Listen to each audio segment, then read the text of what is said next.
Hello cake सदा बेगर पर हो आवाज पारे छ माताराम ये हे लक्ष्मीया मां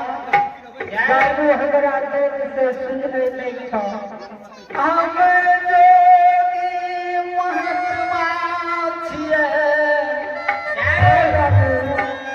दुआर दुआर भिक्षा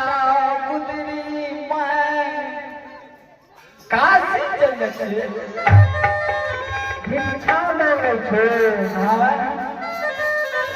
के कर कमाई भिक्षा देबो तोरा हो मत आह क्या ना है तू बोलिया है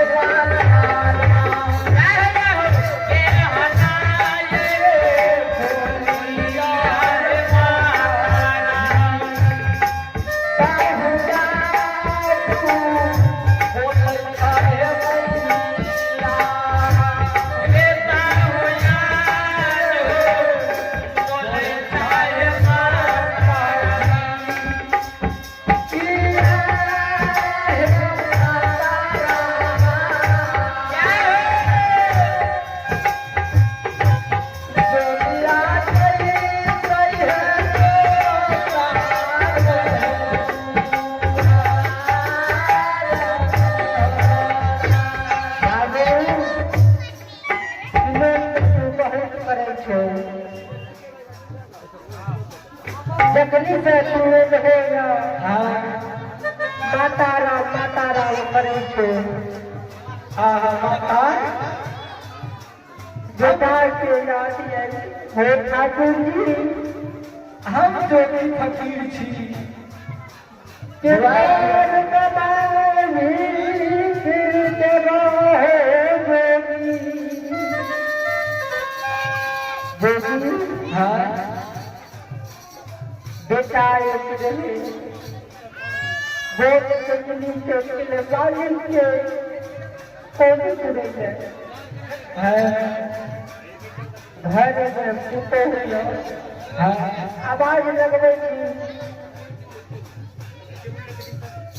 आगे जाने से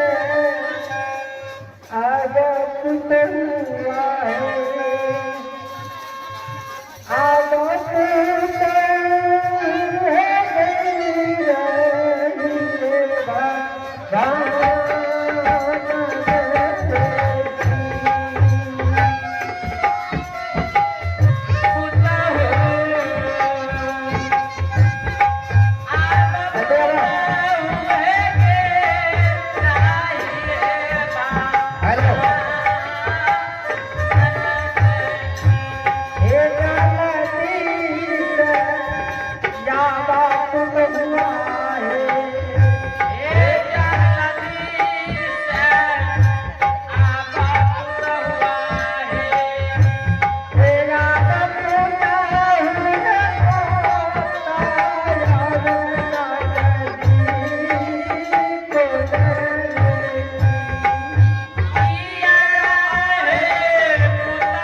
जोगी मेला या बड़ी कलहन करे छ पता अपना घर से भिक्षा नहीं हो जोगी अपना दुआर पर जोगी बाबा सासू मां हां यवना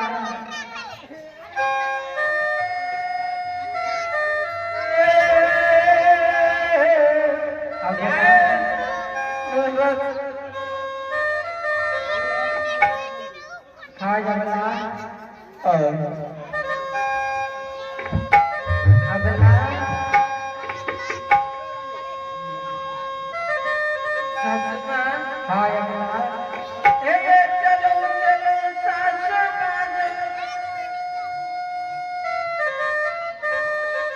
देख भैया ये सासमा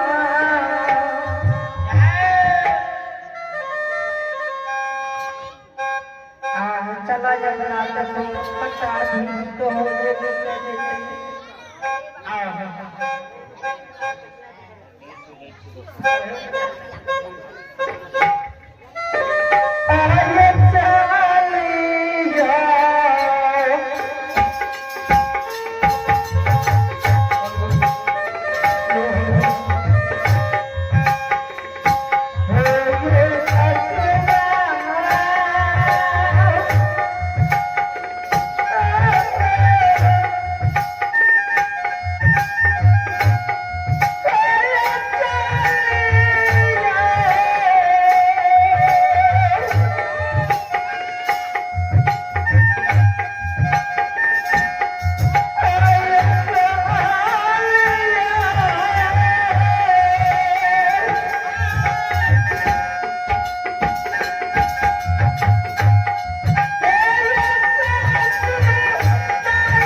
तो हमरा स्वामी स्वामी किया पहचा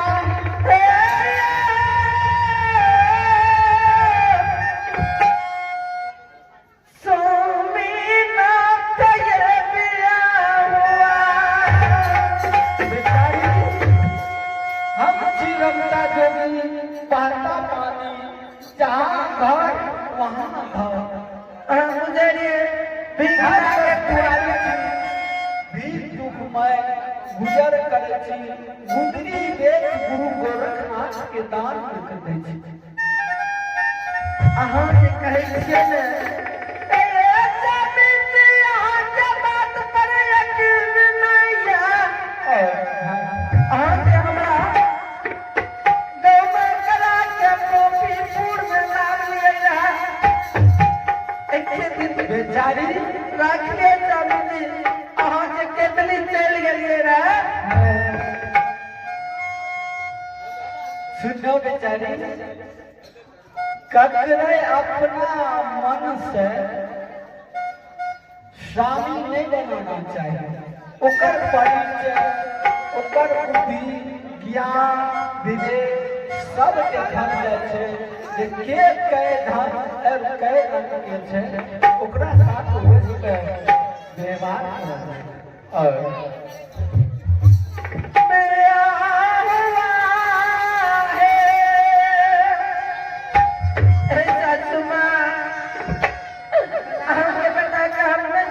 देखियो ये छिया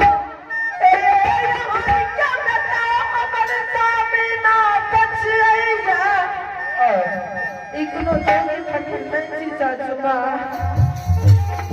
ये छिया अगला की बोले फिर से बोलो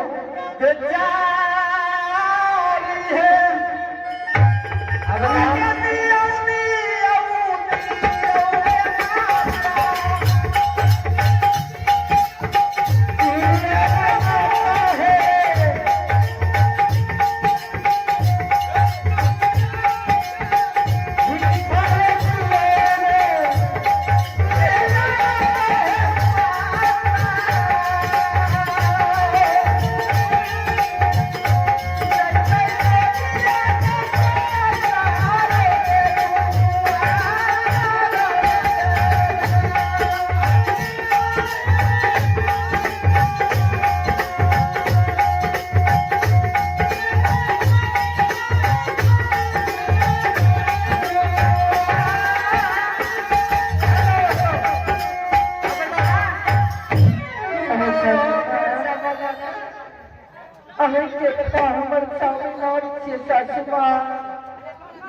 हमारे बेटा छियै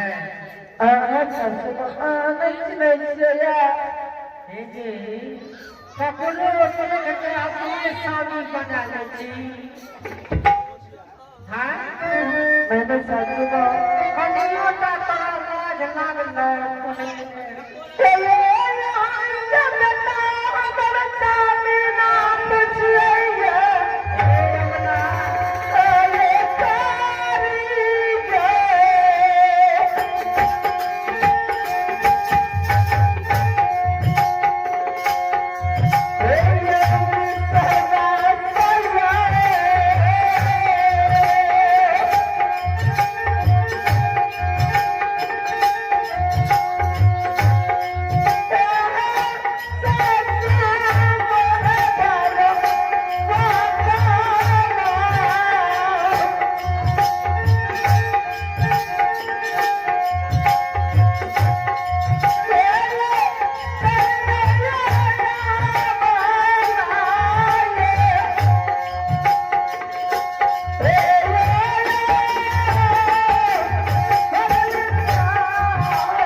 विश्वास नहीं है रे। हाँ हम सती पति बरता यमला नारी छिया सचमा जे गाछ सूख जाए ने कोई गाछ में पत्ता नहीं है। हमरा पर विश्वास नहीं करे छी। एगो बात हमर सुनियो चाचू तोरा हम कोई से पहले के इतने बड़ा के लियो अपना बहुत लाग लियो। तू हमरा सिखबै छै कि हे चाचू हमर बेटा छी कहाँ के बेटा छी हमर स्वामी एलै जाओ यदि हमर बेटा रहतिए गोदी में जाए के समय से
जल्दी करो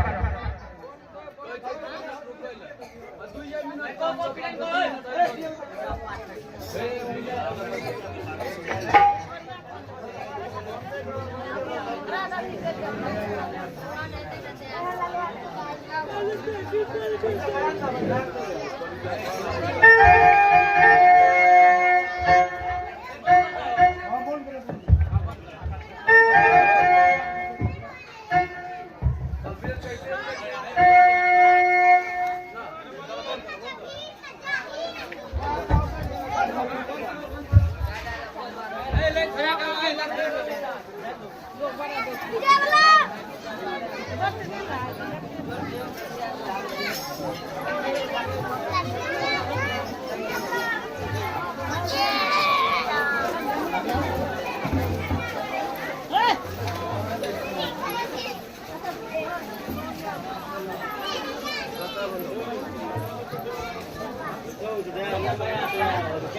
के